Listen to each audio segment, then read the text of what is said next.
Bismillahirrahmanirrahim.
Ala hadhihi niyyah al-Fatihah. A'udzu billahi minasyaitonir rajim. Bismillahirrahmanirrahim. Alhamdulillahirabbil alamin arrahmanir rahim maliki yaumiddin. Iyyaka na'budu wa iyyaka nasta'in. Ihdinas siratal mustaqim. Shiratal ladzina an'amta 'alaihim ghairil maghdubi 'alaihim waladdallin. Rabbighfirli wa liwalidayya wa lil mu'minina amin. Bismillahirrahmanirrahim. Qala Syekhul Mu'allif rahimahullah ta'ala wa adamana wa bikum fid dharain amin. Qala radiyallahu ankum wal ma'u qalilun wa katsirun.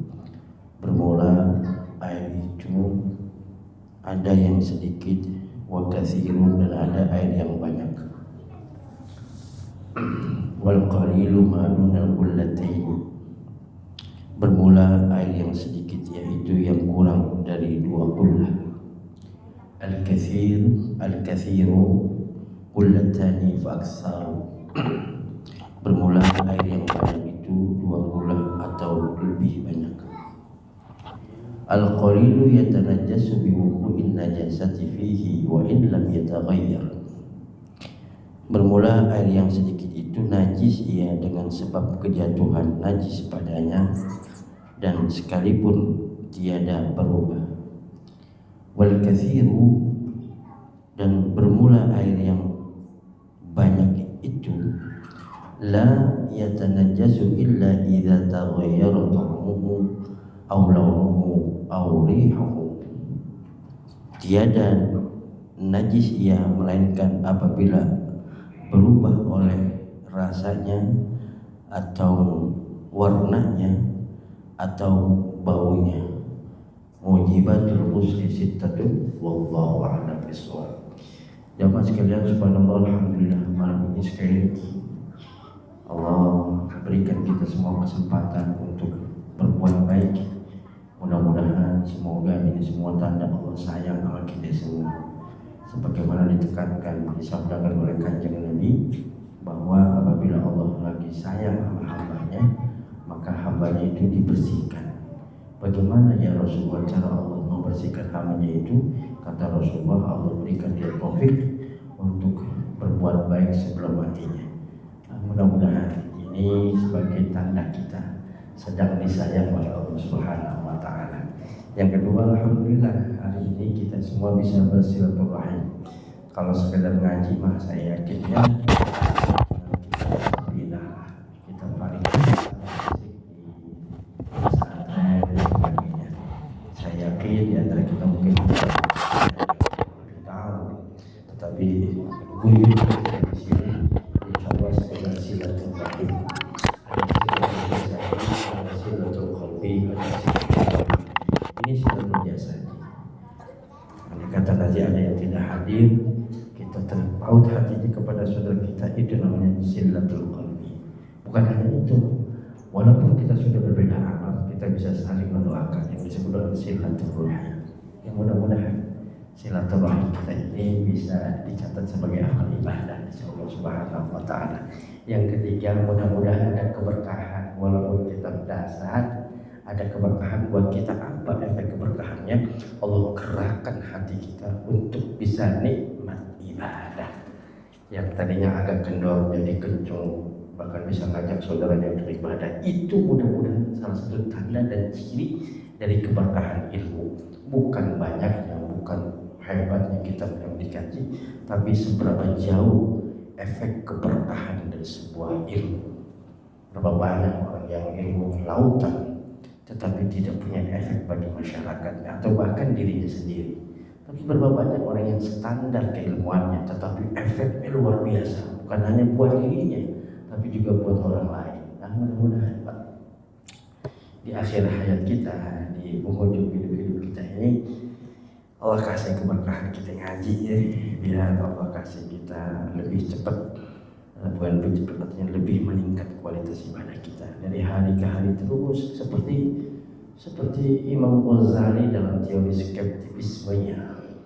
Setiap hari Imam Ghazali selalu bertanya, apakah sudah bagus ibadah saya? Akhirnya dari hari ke hari terjadi kualitas peningkatan ibadah Imam Ghazali. Seperti Imam At-Tirmidzi di penghujung hayatnya, di akhir usia senjanya, beliau mengalami kebutaan. Imam At-Tirmidzi riwayat hadis itu, apa yang menyebabkan hampir setiap malam beliau meneteskan air mata, nangis, saking banyaknya nangis sampai putih di punya mata sehingga tidak bisa melihat. Apa yang menyebabkan? Beliau selalu berkata, ya Allah, sudahkah cukup bekal yang saya bawa untuk menghadap kepada Allah. Saking takutnya kekurangan bekal menghadap kepada Allah, beliau tiap malam meneteskan air mata. Sekelas beliau, orang soleh nggak terbandingkan, tiada terbantahkan. Tapi segitunya, ya Allah, mudah-mudahan kita mungkin nggak sampai di situ deh.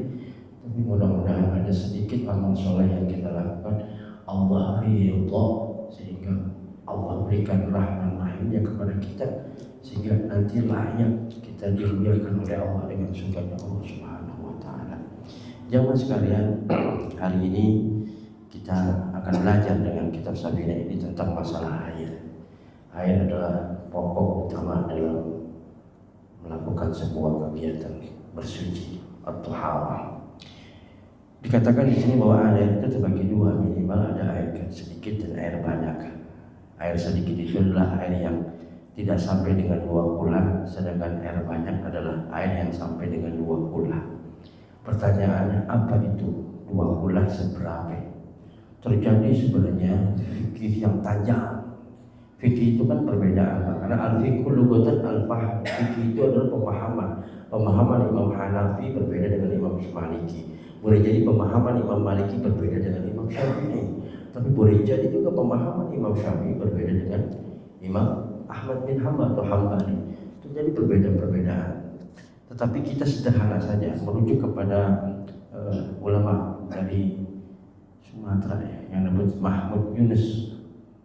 Beliau itu mengatakan kalau dalam fikih sederhananya yang disebut dengan 2 kula itu, kalau berbicara isi atau kibik, menghitung kibik itu panjang kali lebar kali tinggi. Anak lupa kedua SD matematika anak di NEM cuma 9 masalah. Sombong amat. Tapi dari 100 skornya ada juga. Jadi panjang kali lebar kali tinggi itu 60 full, itu disebut dengan 2 kula. Walaupun ada yang mengatakan 2 kula itu kalau dipercikkan di sini, kalau sampai gelombangnya masih kelihatan, itu belum disebut 2 kula, belum tahu tuh. Jadi sekitar berapa meter, jadi punya panjang kali lebar kali tinggi 60 full, nah itu disebut dengan 2 kula. Kalau merujuk kepada seorang ini yang dipakai oleh Ustaz Somad, pokoknya Ustaz mutakhir ini, rujukan fikihnya itu yang ditulis oleh Profesor Dr. Wahbah Zuhaili. Itu dia termasuk katanya mujahid mutaakhirin dengan karya yang sangat luar biasa, disebut Al-Fiqhul Islam wa Adillatuh. Al-Fiqhul Islam wa Adillatuh itu takriban sekitar 270-an liter begitu. Nah, itu disebut dengan 2 kula. Nah, kurang daripada itu disebut dengan air sedikit. Tapi yang tadi panjang kali lebar kali tinggi 60 itu adalah 2 kula atau lebih, yang disebut dengan air banyak. Jadi definisi air banyak atau sedikit adalah air sedikit itu adalah air yang kurang daripada 2 2 gula, sedangkan air banyak adalah air yang 2 gula atau lebih. Kemudian ini dikatakan oleh si pengarang Syekh Salim Sumair, beliau ini seleting dengan Habib Uthman bin Yahya, cuma bertabrakan terus dalam segi strategi politik dakwahnya. Beliau nggak setuju dengan Habib Uthman bin Yahya yang karena merapat kepada Belanda, tapi Habib Syekh Salim enggak. Syekh Salim ini ahli strategi perang. Kalau kita ini konstrak aja, zamannya Prabowo dan juga zamannya Pak Harto ketika itu mengambil kekuasaan dari Bung Karno ketika beliau membuat kontrak. Nah, ini terjadi gesekan keras. Sudah kata Salim Sumair di sini dikatakan bahwa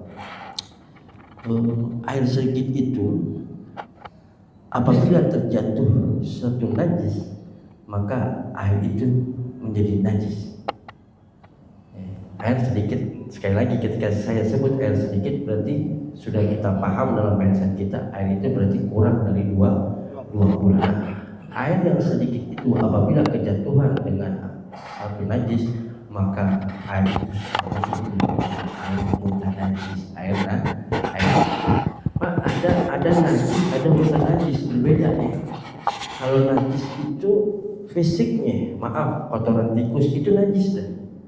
Kotoran ayam itu najis. Tapi kalau bukan najis tidak. Ini yang menjadi sebab kenapa kopi luwak jadi dibolehkan. Kopi gitu.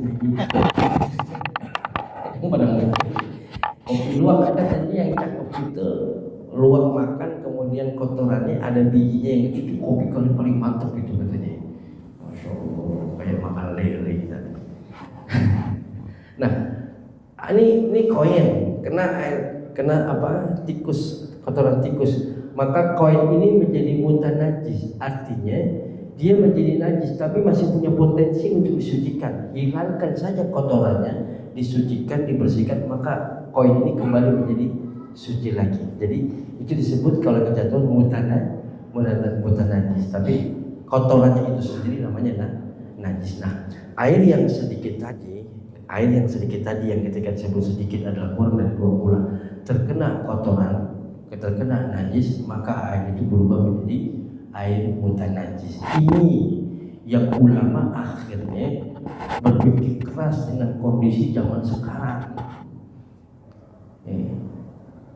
Nah, ini aneh dulu dapatnya di kajian ini di gimana nih yang namanya mesin cuci sekarang kan airnya paling pakai gayung nih. Itu air udah ada, kemudian aku masukin pakaiannya kebetulan ada anak bayinya yang kencing atau ada pakaiannya terkena najis, maka air itu jadi najis nggak? Jadi najis. Akhirnya semua menjadi najis nggak? Bagaimana cara menyelamatkan? Dalam fikih itu atik, ada yang datang dan ada yang mendatangkan. Kayak antum orang-orang yang sedikit aktif dalam dunia spiritual, quote and quote, ya guys. Ada istikhdam, ada nastakhdim. Kalau istikhdam, nastakhdim, istikhdam itu ada orang yang memang memanggil makhluk-makhluk yang gaib itu. Kemudian asal ada apa ditanya. Nah itu beda dengan makhluk itu yang datang ke orang soleh. Ngapain ente ibrit? Enggak ada yang mau bersama. Jadi mendatangkan dan didatangkan berbeda. Begitupun dengan air itu. Kalau itu air sedikit kemudian dimasukkan pakaian yang di situ ada najisnya, maka sama aja air itu kejatuhan najis. Maka hukum hadzal ma, hukum air ini adalah air najis sesuai dengan air najis. Bagaimana menyelamatkannya? Kalau begitu jangan airnya dulu yang dimasukin, yang dimasukin pakaiannya dulu. Kalau bajunya barang sekilo kan ada kualitas mesin cuci yang 5 kilo, 7 kilo tergantung harga. Ada harga, ada barang kan. Nah, udah ditaruh tuh, baru airnya yang dimasukin belakangan itu safety banget. Gitu lama kita. Jadi cara mensiasatinya seperti itu. Kayak nanti ada anak kecil kencing di situ, ente lap, ente pel, akhirnya najisnya kemana-mana itu. Itu secara ainiyah mungkin najis ada najis hukumiyah, ada najis ainiyah. Nanti kita lihat. Bukan begitu cara membersihkan kotoran yang ada di lantai itu. Kalau ente pel semuanya terus ada najisnya jadi kemana-mana itu. Ya, nanti kita akan bicara tentang masalah najis, ada najis ainiyah, ada najis. Jadi menyelamatkan air yang sedikit itu yang bisa dicuci. Makanya caranya adalah tadi pakaiannya duluan taruhin, baru airnya dimasukkan, maka disitu menjadi aman. Makanya kalau orang dulu baknya nggak ada yang bak kayak sekarang, baknya gede-gede, baknya 70 kali 80. Dulu rumah saya begitu, bahkan dulu kita pakai sumur, zaman anak SD itu pakai sumur. Maka air di klender paling cakep kayaknya di pesantren saya, Pak. Yang jelek-jelek paling di situ sebulan, jadi putih di glowing. Ya benar. Karena airnya cakep orang. Kenapa di situ ada sumur air? Dulu gede-gede nggak masalah. Nyuci juga. Udah kalau cara mah kita terakhir nih air sebelum dijemur, sebelum diperes banjir dulu aja. Ngerti banjir kan? Ini masih Jakarta kan? Diguyur gitu, saya pakai air yang masih selesai. Saya di pondok dulu begitu, walaupun pondok kalau saya gede-gede baknya, saya ini emak saya begitu caranya. Ternyata itu yang paling safety. Dalam fikih ada yang disebut dengan terakhir, itu adalah cara terakhir yang disebut dengan ihtiyat, kehati-hatian. Udah ya sudah cakep, udah terakhir begitu. Jadi nanti yang punya mesin cuci jangan airnya dulu yang dimasukin, bajunya dulu yang dimasukin biar aman. Nah ini kondisi air. Nanti akan terjadi debat tebal. Dulu tahun berapa ya? Lupa. Di Jakarta menjadi geger karena pakai pump. Air pump dicampur kaporit nggak Pak? Katanya air yang dicampur kaporit itu namanya mukhtalit, tidak boleh dipakai untuk bersuci. Kan kita bingung, hampir semua rumah harus pakai air pump. Yang kedua, banyak musola amin masjid pakai air pump. Kalau begitu gimana nanti sholatnya wudu? Gigil. Ternyata hebatnya bahasa itu. Ternyata kita sampai ada santri-santri dari Jawa itu sampai dari jam Isya kita berdiskusi, bermuzakarah gitu, untuk membahas itu. Ternyata ketemunya di kitab yang tipis, lebih tipis dari ini. Dulu Sufikiyah ada air yang disebut ada air mujawir, ada air mukhtalit. Kalau di Indonesia diterjemahkan lagi-lagi, sering Pak Quraisy mengatakan ini bukan arti sederhananya, ini hanya alat bantu orang Indonesia untuk memahami Al-Quran, tetapi sejatinya bukan itu artinya. Begitu luasnya bahasa Arab, ada taba, ada roja'ah. Kalau ditranslate ke dalam bahasa Indonesia, artinya kembali. Apakah iya dalam bahasa Arab 3 kosakata ini artinya hanya satu? Kalau begitu lemah banget dong bahasa Arab.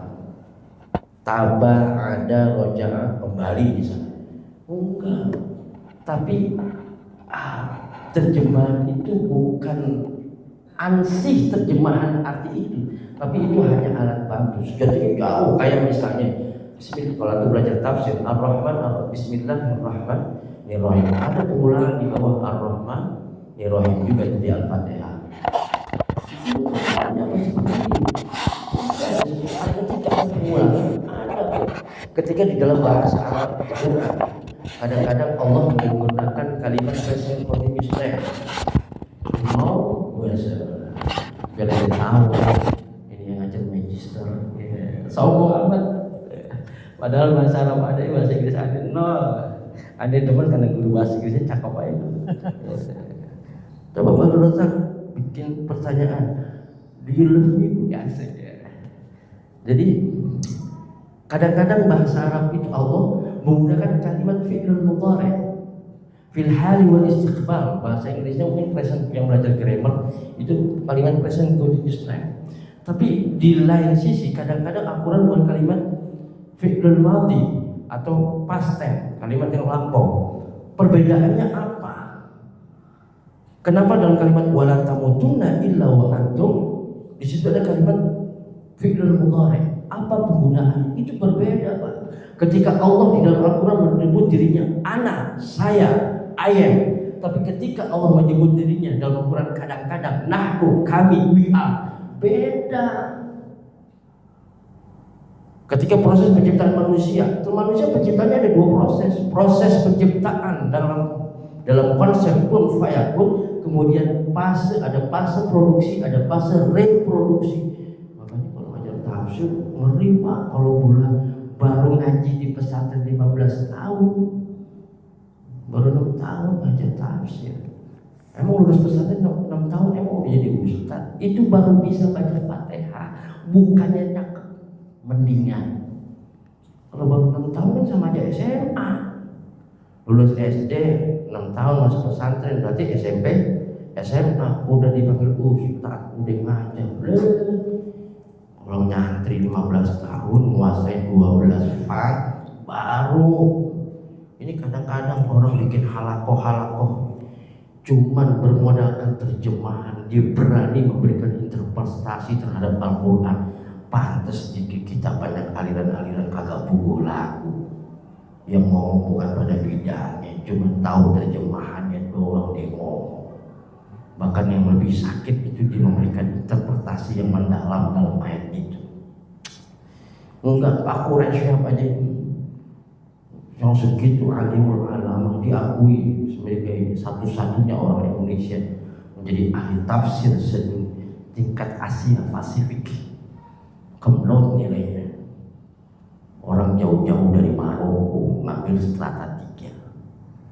Waktu itu uang sekarang gue zaman saya waktu itu lagi ngambil S2 nya program magisternya. Saya tanya di mana tadi tangannya, ngapain lu belajar di sini? Emang di negeri lu gak ada? Enggak. Saya cuma pengen mendengar katanya ada seorang ahli tafsir Asia Pasifik yang dari Indonesia bernama Profesor Dr. Qureshi. Saya ingin menyedot ilmunya. Ada dosen udah selesai S3 masih sekolah. Kan sekolah batasnya sampai S3. Kalau lebih dari S3 berarti dia pusing tuh orang. STLL gitu. Ditanya, "Dokter, ngapain? Ini udah selesai." Aneh, masih kurang ilmu dari Pak Qureshi. Ya, sekedar mau pengen itu doang. Itu beliau Masya Allah tadi detail gitu. Oh, bahkan ini ada tafsir Al-Maidah. Al-Maidah itu membedakan. Beliau itu nih ulama ini ulama ini ulama ini. Baru berkata, saya cenderungnya adalah kepada yang ini. Oke. Jadi disajikan. Maka dalam bahasa itu harus menguasai 17 berbagai balaghahnya, mantik, bayan, manik, grammatical, Arabic, indah nahwu, indah sahwi, bukan kacang-kacangan. Itu, Masya Allah. Sudah terlalu banyak berani orang belajar tafsir itu. Kalau bukan haknya, berikan haknya kepada orang yang memang mengerti itu. Saya diajar ngajar tafsir kagak bisa, nggak mau. Hafal nggak? Anda punya pesantren tahfidzul Quran, makasih. Apa kagak? Cuma baca Qul 3 kali. Ya Allah. Jadi kita diajarin nih sama masalah hari ini.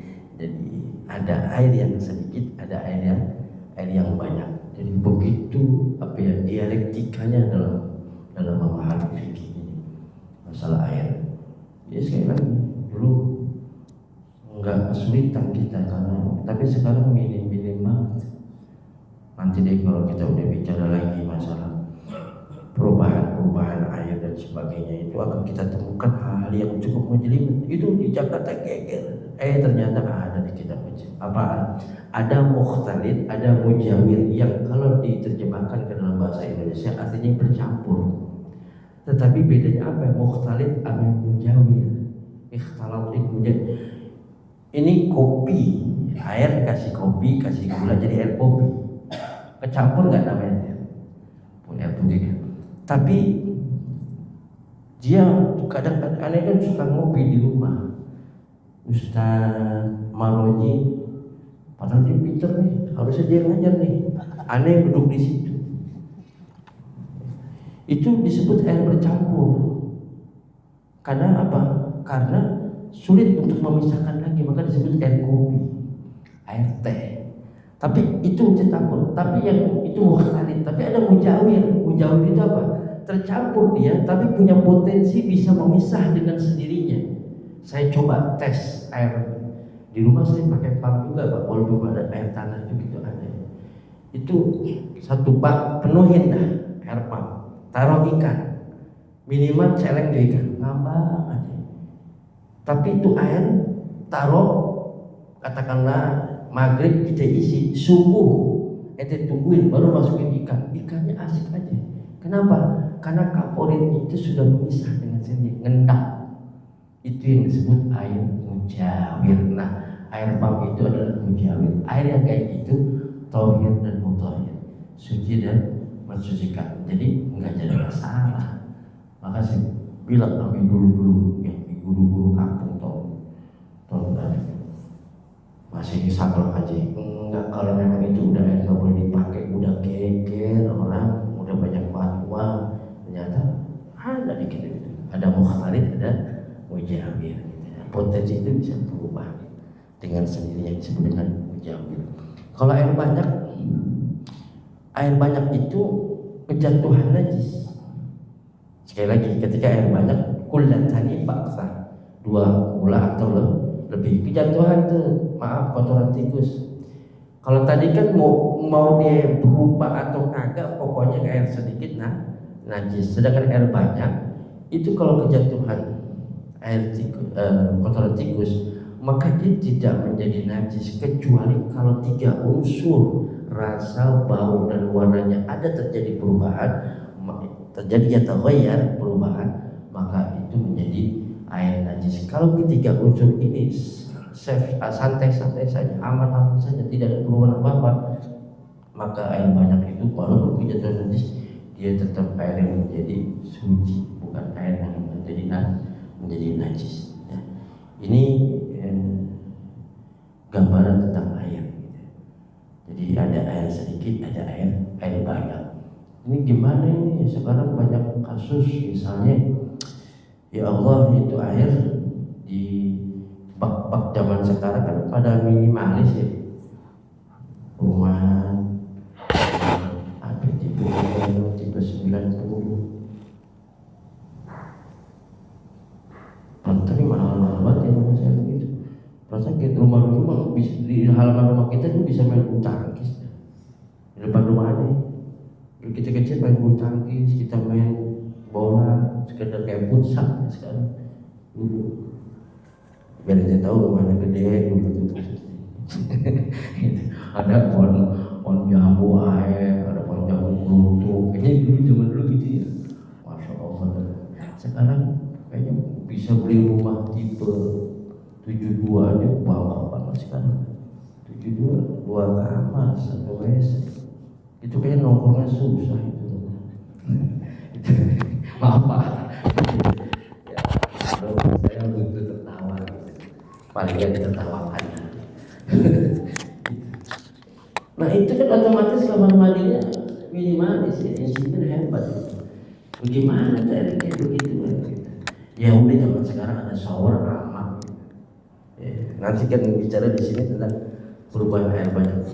Ada shower aman. Misal kita mandi nih, mandi hadas, ada cipratan masuk ke situ. Ya, ini bagaimana hukum air ini? Di situ ulama ajib perdebatan luar biasa. Pertama ginilah, untuk amannya kalau yang nggak punya shower, kalau nggak ada shower pakai selang. Nggak punya kayak begitu, cuma punya bak gitu. Itu kalau kita dulu ngaji, udah kocorin itu air sampai luber, maka itu dianggap air yang warid, air yang apa? Air yang mengalir. Maka air mengalir itu air yang suci mensucikan, air mengalir. Nanti berdebat lagi nih. Air kali itu ada 7 air yang boleh. Air kali itu sekarang boleh nggak dipakai untuk bersuci? Tergantung kali mana. Kalau kali yang ada di Cipinang agak bisa itu airnya dipom. Tapi kalau air Kalimalang bisa nggak? Bisa dipakai karena dia ada unsur dijaganya, pakai ada pagar-pagarnya kan gitu. dan dia mengalir. Kalau yang itu udah nggak bisa, udah limbah di sini. Nah, itu air yang tadi bagaimana kalau kita mandi di situ? Maka safety-nya luberin aja. Jadi seperti air mengalir kayak gitu. Kalau memang nggak bisa. Nah, kalau percikan yang masuk ke dalam itu yang sudah dipakai dengan untuk bersuci tadi, maka kita berasumsi dalam fikih ada istilah takriban. Kayak antum kemarin berwudu dari ukuran muka, dari mulai numbuhnya jenggot sampai numbuhnya rambut. Kalau botak bagaimana? Kan ada istilah takriban. Ada istilah takriban. Dikira-kira aja, kira-kira numbuh rambutnya di mana? Yang di situ kayak Dato Helm kan repot, di rambutnya di sini. Dulu tuh, masa ada ente ngusap. Ente kenal Dato Helm kan? Yang dulu main peranannya Ame Isdarlia, yang nyanyi apenya dong. Sampai sini. Nah, makanya cukup ditakriban, dikira-kira sampai mana. Nah, begitu juga fikih. Andai kata percikannya, andai kata dia sirup, berubah nggak air secara umumnya begitu? Kan dia bukannya najis nih. Bukan. Kalau itu aman. Jadi fikih itu yang kayak air yang disebut mapa. Dulu kita salah, ada waktu kecil tuh ngaji salah. Ada namanya air mustamal, air yang sudah terpakai untuk bersuci. Itu definisinya. Kita ada air seember nggak banyak, ada daun jatuh, kita ambil, dikelepak, lu jadi air kepakai tuh, kekopok katanya. Ternyata begitu kita ngambil lagi, definisi air mustakmal adalah air yang sudah terpakai untuk bersuci. Kalau tadi bersuci bukan? Kekopok doang kagak. Nah kalau itu yang pakai orang padasan, bak kotak segini nih, padasan tahu kan? Kemudian dibolongin sedikit pakai rokok. Kalau enggak dibakar, kemudian pakai sendal jepit, ditutupin, ente berwudu, dicabut, ente tutup begitu. Kena nggak sama jari ente? Kena, berarti mustahil dong. Enggak begitu. Kalau air yang nggak boleh dipakai mustahil, air yang sudah dipakai bukan yang kekopok, tapi air yang dipakai untuk bersuci. Dulu kita yang hati-hati banget, termasuk aneh. Begitu air jatuh kesenggol sama aneh, diomelin aneh. Akhirnya memang ada dipenuhi lagi tuh ember luber. Karena dianggap seperti air mengalir. Begitu aneh ngaji nggak begitu. Tapi dulu ngajinya jadi kampung begitu kan definisinya tuh.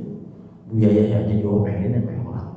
Jangan begitu namanya mustahil. Kata Buya ya, lu pampet pakai tangan jadi kena mustahil gitu air dalam kata Buya. Enggak begitu definisinya. Jadi tapi fikih itu untuk memudahkan, bukan untuk mempersulit. Bukan mempermudah, malah jadi keributan. Cuma masalah perkara takbir jadi pakai pada benar. Kalau orang yang sudah memahami tentang perbandingan mazhab, dia tidak akan ramai. Dia punya toleransi yang tinggi. Dia tidak merasa berat.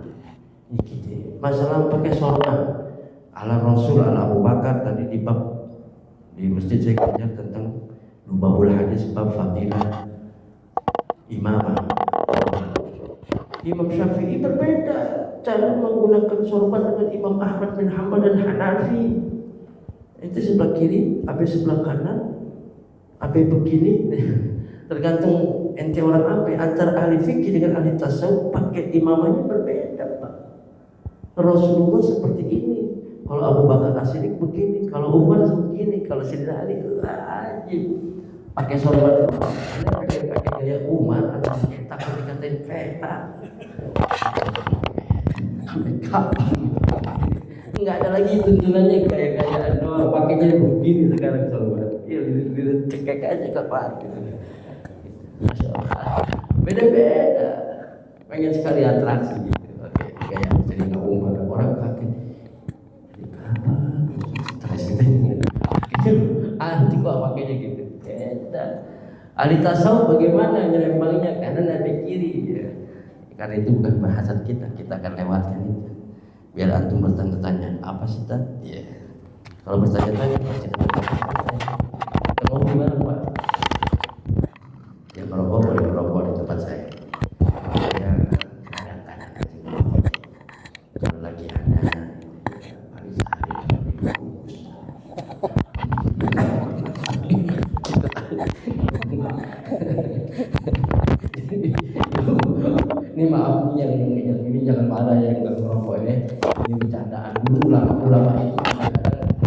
dilakukannya kadang pada nama tempat. Pesantren dulu itu pesantren nasionalis, nggak ada pesantren At-Taubah Al-Hidayah. Itu mah orang Indonesia, sok Arab-Araban.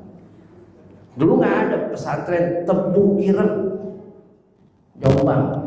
Di sana nggak tahu banyak tebu, kebun ireng-ireng pak. Sidogiri nama tempat, Lasem, Jampes, Seisan Al-Jampesi, Imam Ghazali muda yang menulis tentang memberikan komentar terhadap kitab Imam Ghazali Minhajul Abidin yang disebut dengan Sirajul Thalibin yang ditahsi oleh Mbah Hasyim Asy'ari. Perwakilan dari Al-Azhar Cairo University datang minta sama beliau untuk mengajar di Grandmaster Al-Azhar Cairo di tingkat strata 2 tentang ilmu tasawuf. Enggak pernah ke Timur Tengah, tapi mengarang kitab tebalnya kayak begini nama Sirajul Thalibin dengan berbahasa Arab yang cukup apik dan diakui oleh orang-orang yang mengerti tentang Grammatikal Arabic. Seisan Al-Jampesi enggak main-main. Cuman sayang karena manhajul imdadnya, cara dari kitab Irsyadul Ibad enggak sempat dibukukan. Gus Dur ketika jadi presiden pun gagal untuk membuka itu sampai datang ke Mekah. Ada namanya ulama dari Padang, Syekh Yasin Al-Padang pun gagal. NU protes karena ulama-ulama dari Maluku pada ngakuin karya-karya beliau, dituntut didatengin penerbitnya, jujur bukan karya saya. Al-Kadiri ada ulama namanya Kediri, ternyata itu ulama namanya Kediri, ada desa namanya desa Jampes dulu begitu namanya, atau disandarkan kepada nama orang rumah gitu. Kayak tempat saya nama pesantrennya apa? Al-Umamah. Apaan tuh? Bukan bicara arti. Mak gue namanya Siti Umamah, maka gue namanya Umamah. Boleh emak mati, tapi namanya tetap harus disitu oleh orang. Itu bang, begitu bang, itu ciri anak soleh. Iya dong, bapak udah mati masih bisa ngidupin ente, warisan pada berantem, belum bikin, beli, udah ada ente habis-habisin, bikin. Masjid butuh apa ya? Sedekahin. Udah jangan buat diri ente asal sahabat sampai ada jatuh daun, diambil daunnya dibuang pada tempatnya. Dia berkata, ya Allah, andai kata ini ada kebaikan, pahalanya buat emak bapak saya, ya Allah. Begitu pak. Jumat masukin duit. Kalau di tempat aneh ekonominya masih standar. Orang kita itu orang yang paling gak berani di surga. Masukin kotak 2.000. Niatnya pengen anak jadi dokter, gitu. 2.000. Yang kayak begini tandain, yang kayak begini musuhnya Allah. Al-Nasir, aduh, 2.000. Udah kemarin pak. Mau udah masih ada nggak kotak dengan 2.000 isi? Kalau masih ada santet aja. Ya udah berit banget. Ustaz, jangan tanya. Bicara sedekah mah. Ibda bin Habsyi kan tahu. Nanti belum pernah beli jual mobil untuk sedekah kan? Udah jual mobil untuk sedekah. Ustaz aja ditakon. Baik teman-teman sekalian, kembali lagi, ya mudah-mudahan enggak menjadi sulit ketika kita menghadapi masalah yang gitu.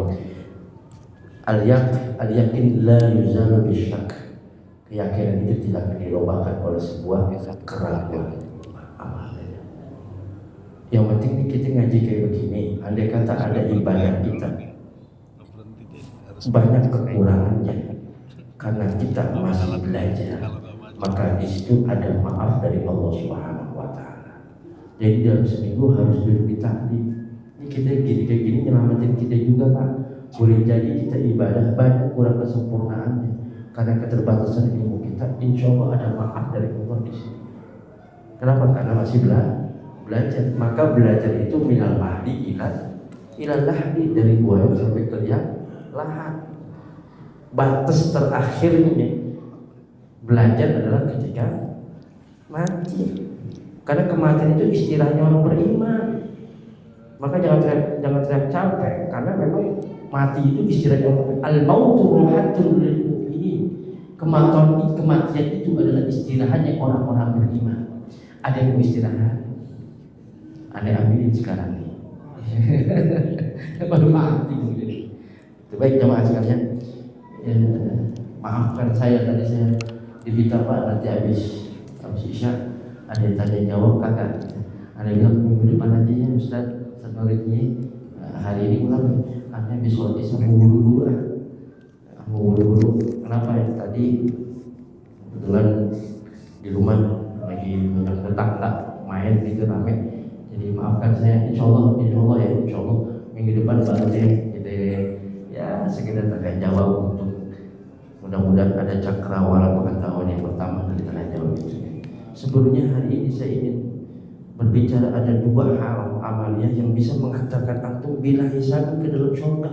Tiba-tiba dikasih sayang kemudian terbang dia ke dalam surga lagi asik-asik ditanya, itu kok di surga asik-asik kan?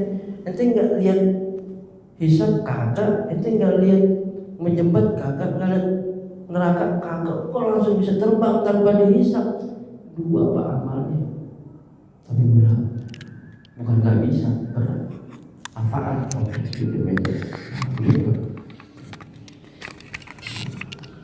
Berapa menit lagi Pak? 2 menit lagi. Mudah-mudahan bermanfaat. Insyaallah minggu depan kita sedikit maaf Pak. Kalau sekedar fikih mah antum tinggal macam mungkin daripada hebatan, bisa jadi hebatan antum Pak. Kita cuma tabarukan, mudah-mudahan kita ini ngasih keberkahan buat kita sehingga apa? Karena efek berkah itu bisa tempat, bisa pengajar, bisa kitab. Efek keberkahannya kita jadi getol ibadah, kok tiba-tiba kita rajin buat ibadah, itu efek keberkahan ilmu begitu. Nah kan ada selang-selingin, misalnya kayak ada rezeki yang memang sudah dijamin, ada rezeki yang dijanjikan oleh Allah. Ini gaji pokok, tapi paling hebat kadang-kadang cari bonusnya. Bonus kadang-kadang bisa 10 kali lipat dari gaji pokok. Gimana? Entah kita sebutin, oh ternyata baca ini loh, ini baca inilah insyaallah. Oh yang udah bosan jadi orang miskin, ini baca ini caranya. Ada yang bosan nggak jadi orang miskin? Itu namanya rezeki maklum, rezeki yang sudah dijamin oleh Allah, sudah dijanjikan. Kalau yang namanya hidup masih ada rezekinya. Wa ma min dabatin fil ardi illa 'ala Allahi rizquha, ayat ke-12 pembukanya. Yang namanya orang hidup pasti udah punya jaminan rezeki. Kalau habis rezekinya mati deh. Wallahu a'lam bishawab. Terima kasih. Mohon maaf. Assalamualaikum warahmatullahi wabarakatuh. فبأي آلاء ربكما تكذبان